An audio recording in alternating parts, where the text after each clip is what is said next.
Hello, my lovelies. Jenny O here, the author with no last name, and today I want to talk about the power of marketing. I just realized I forgot to put my chapstick on from Otter Lake. It's a local farm here in upstate New York, and they make this great little chapstick called Life's a Peach.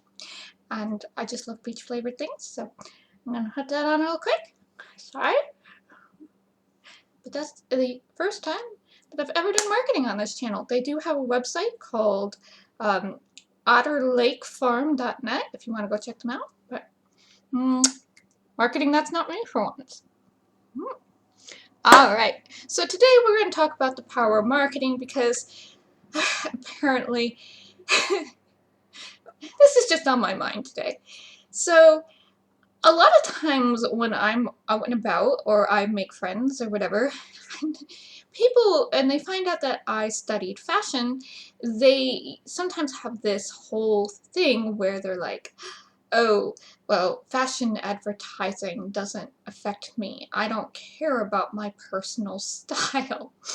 And sit there and I just usually smile and nod my head and go think to myself, oh, yeah, you think that. So we're going to talk, and it's just one of those, I don't want to get into the hour-long conversation about how fashion marketing and marketing in general works. So we'll try to summarize some of this of my fashion education in 20 minutes or less. One of the things that I learned while I was in fashion school, and we were talking in a fashion business class. I can't remember if it was a class in Ohio or if it was a class in San Francisco.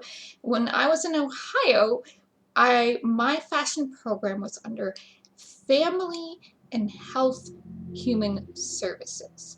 So one of the first classes I took was something called the Social Psychology of Clothing, and you can see the textbook for it right here.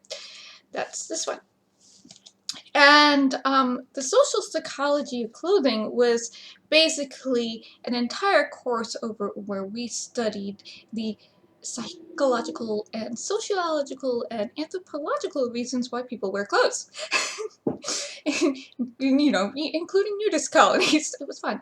And one of the things that we talked about that, and I think in a fashion business class that I had in San Francisco, which I think Fashion from Concept to Consumer was that textbook, was that those of us who have studied fashion and therefore have studied advertising and have this psychology behind the advertising for fashion and basically everything else, we are not as affected by the images in fashion magazines, on commercials on TV, and so on and so forth, you know, images on your internet, as other people are, but we still can feel emotions such as sadness and or regret or very negative emotions about if we ourselves can't meet those standards in a fashion magazine. You know, we're not skinny enough, or we're not tall enough, or we're not, you know, or we don't have the right cheekbones, or we're not pretty enough. It still can get into our heads and be like, you know, make us feel bad about ourselves. So when people, you know, you say, well, those images are meant to inspire you, you have to also remember the bad side of inspiring is if you can't reach those expectations, then you will have negative emotions about it until you can, you know, reset your expectations and or find out how to love yourself as you are instead of trying to reach these impossible goals set up by the fashion industry. And going, and men are sitting here going, well, this doesn't apply to me. I don't read GQ. I don't read Men's Vogue. Okay, you read Men's Health. Do you like hunting magazines? Maybe you read some sort of sport-related thing. Okay.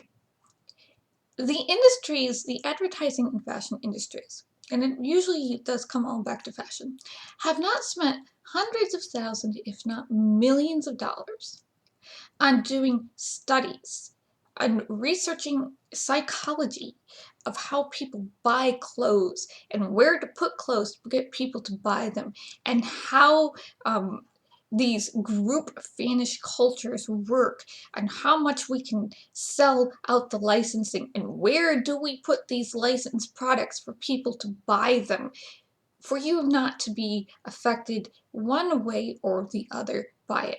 You know, you're thinking, well, a sports drink is not a fashion ad. It's using a model. It's a fashion ad. If you're any sort of kind of advertisement with a human being in, means that human being has been paid to sell the product. The clothes that they're wearing have been selected by the company to sell the product. If that product is a fishing line, or a line of fishing gear, or a line of rifles, or you're selling hunting, fishing, trapping, it, you're a farmer. You don't think Cotton Incorporated, which it's a lobbying company, basically, hasn't spent millions of dollars lobbying manufacturers to use, and lobbying American designers to use American cotton in their products. Yeah. Levi also wants to talk to you. Levi Strauss, the jeans manufacturer, they're actually based in San Francisco, and I've toured their headquarters. If you don't believe that these people have not spent hundreds of hours and millions of dollars on figuring out how to sell you a product, to sell you an image, for you to aspire to be inspired by, that comes with name tags and logos and specific color patterns and prints, I've got a bridge to sell you.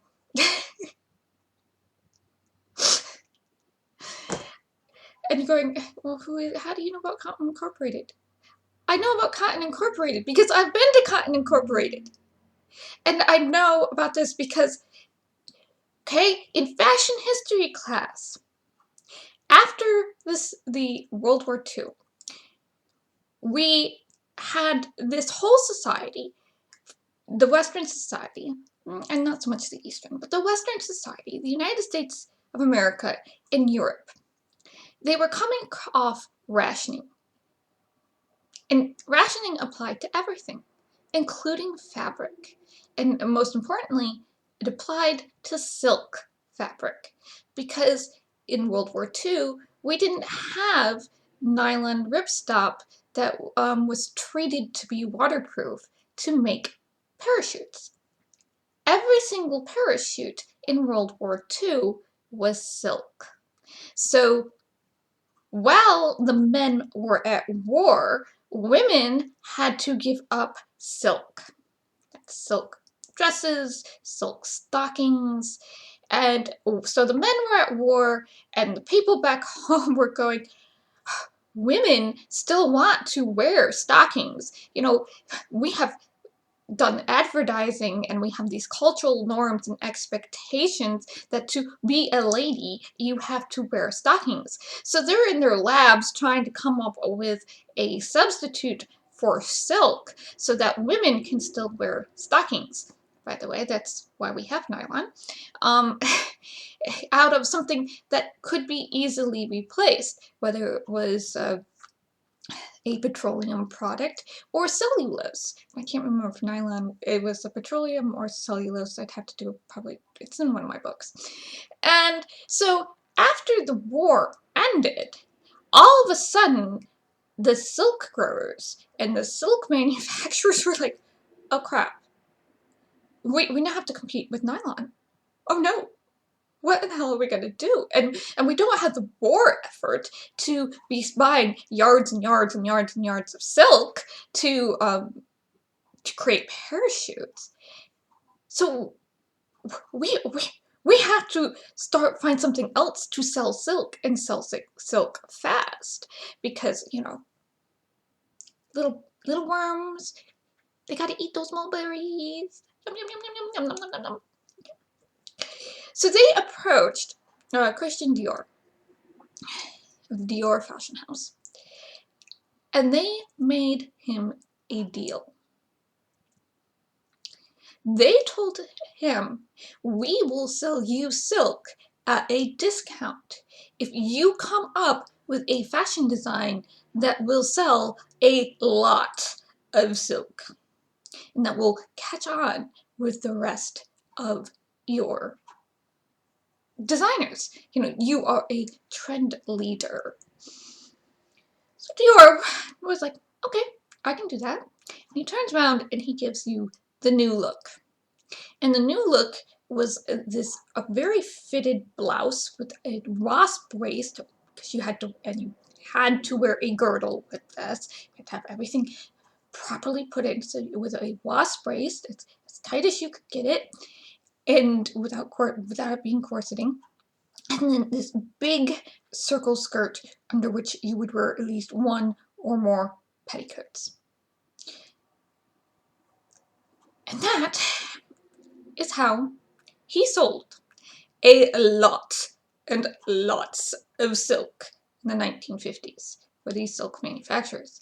And then by the end of it, silk was back to being acceptable to wear on your body, and we didn't have rationing anymore. So fashion did what fashion does, and they gradually changed up the designs so that you would have to buy new things. And they changed into the mod look of the 1960s.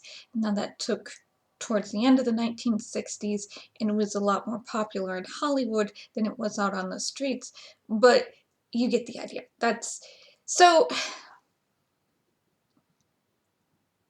these fabric companies are very, very powerful. These fiber manufacturers, basically, are very, very powerful. And you read in books and stuff, like you see these books on science shows with science in them about solving murder mysteries, and they're like, oh, we know it's this fiber and this color and it's made by this person, and they can do that in, it gets used in X, Y, and Z, and they can do that because fibers like that are actually patented. The chemical formula and how they're made and the colors that are used are all patented. Generally using Pantone. Where is it? I put it up here, didn't I? I put some Pantone. So this is Pantone. So, what I also have a Pantone book down here. I was gonna put it up there, but I kind of ran out of space. I could have done both of them, or even all three, or four. So this is Pantone, the 20th century in color. So Pantone has been at this for a very long time, where they go in decade by decade to tell you what colors were popular in that decade, using Pantone numbers, because they're trying to sell you Pantone dyes, or Pantone formulated dyes. So there are two ways, basically, for manufacturers to sell you something. Okay? You either wear something until it falls apart and you have to go out and buy something new to replace it, or they do planned obsolescence and they create something that is going to wear out faster, so you can have to go out and replace it because they are doing something new and something trendy. So that would be kind of like, I guess maybe that's more like three things where you want to go out and buy something new and trendy.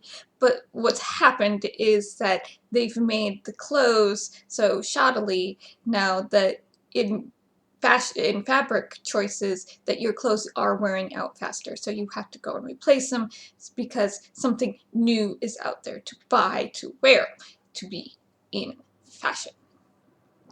And men are still going, this doesn't apply to us. Oh, yes it does.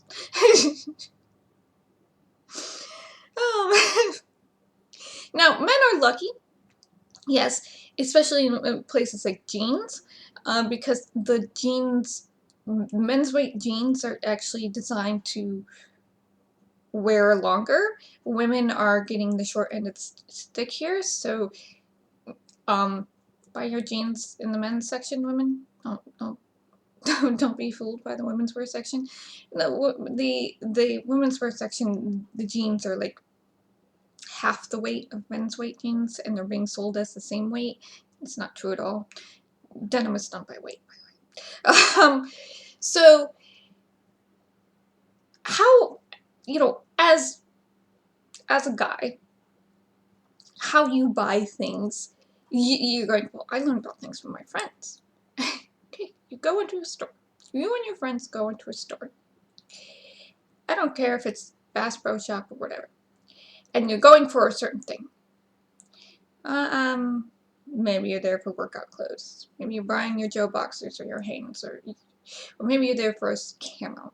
So you go back to the hunting section and you're like, well, and you talk to the guy about you're going hunting, and he's going to give you a recommendation on his expertise on what hunting camo you should buy.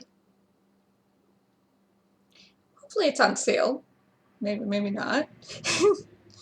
And you might be, when you're walking through the racks, and you're going to see something on a rack, and you're going to, this is probably going to be the first thing you see in there, and you're going to think, though, that's really, really cool, that's really, really nice, and it's going to have some sort of logo or trademark on it. I don't know. I don't pay attention to hunting camo anymore. It's not my thing. And it's either gonna be on sale, or so you're gonna be there and be like, oh, this is nice, I'm gonna get that. And what you don't realize is that Bass Pro Corporation is working with the camo companies, and the camo companies are like, I will pay this much to have my stuff up on the floor, and we'll give you a 60% or 50% discount. We can do a sale on it, and I'm still gonna make X amount of money. Yes, they still usually make money on sales clothes. If you really don't want the clothing companies to make money, you gotta buy things on the sale out, on just the last, it's 90% off. We're trying to get this off the rack because nobody liked it. They do this in bookstores. They do this everywhere. Those little things that they put, all your magazines and the little pieces of candy and stuff by the registers, that's advertising. Your celebrity endorsed product is advertising. That TikToker influencer you follow who's telling you all about the joys of the protein shake he's drinking that he got down at GNC, that's advertising. You go into GNC and you talk to the guy and he tells you need this probiotic to keep your gut going. That's advertising. Nobody can get away from it. It's insidious. It's powerful. And they spend a lot of money and a lot of time and a lot of trend forecasting. Excuse me, Bumblebee.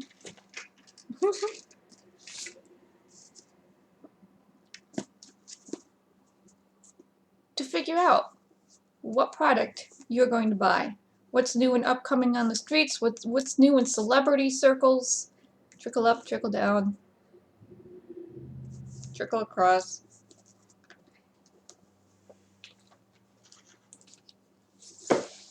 And they might not do it in the guise of, you gotta wear this to be a real man. You gotta put on this makeup to be really feminine.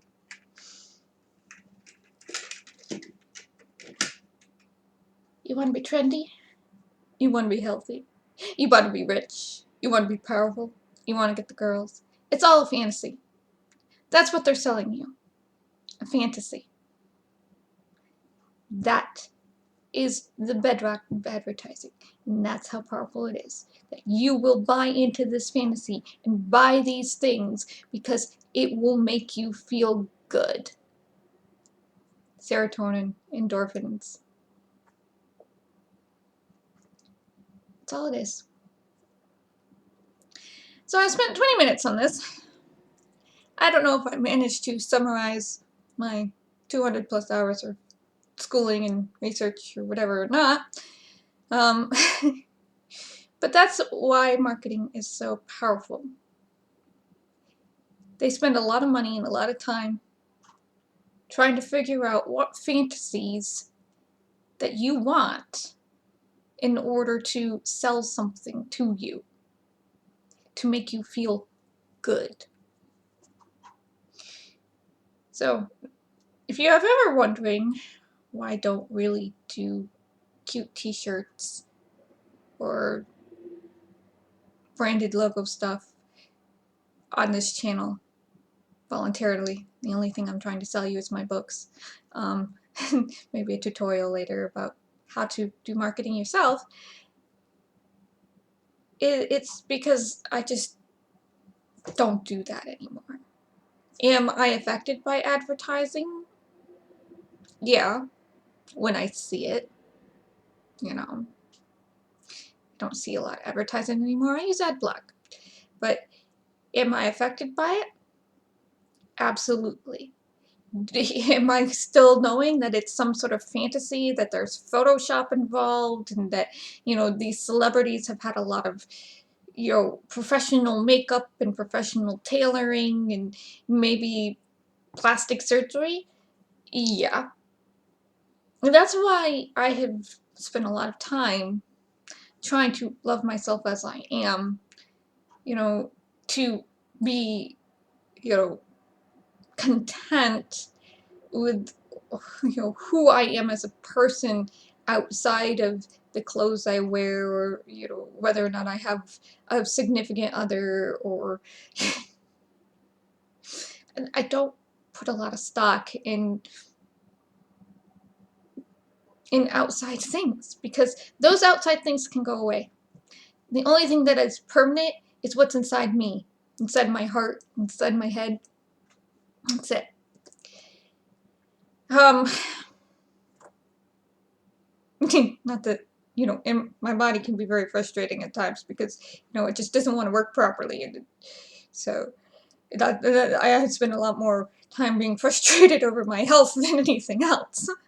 So I don't have a lot of emotional spoons left over to be like, oh my god, I have to go buy this new makeup that it's really hard to find stuff to match my complexion anyway, so why bother? Anyway, thank you for listening. I hope this helped you understanding how powerful advertising and the companies behind it really are, because there are Pantone's pretty big, Cotton Incorporated was really big. They're not the only ones. I mean, there's when I was in school, there was like 3 or 4 different companies vying for our attention when we needed to do projects. We were given a project that says create a line, a fashion line, a fashion show kind of illustrations using trend forecasting for a year and a half in advance. And here are 3 or 4 different places that are going to give you the forecasting. And yeah, by the way, once you leave here, you're going to have to pay $100 to get access to whatever. But yeah, they spend a lot of time and a lot of money on this. Everything, and it's just not just for fashion. It's your cars, it's your sports drinks, it's your perfumes, it's everything. Anyway, take care of yourselves. Bless. Stay safe. And I'll see you in the next video.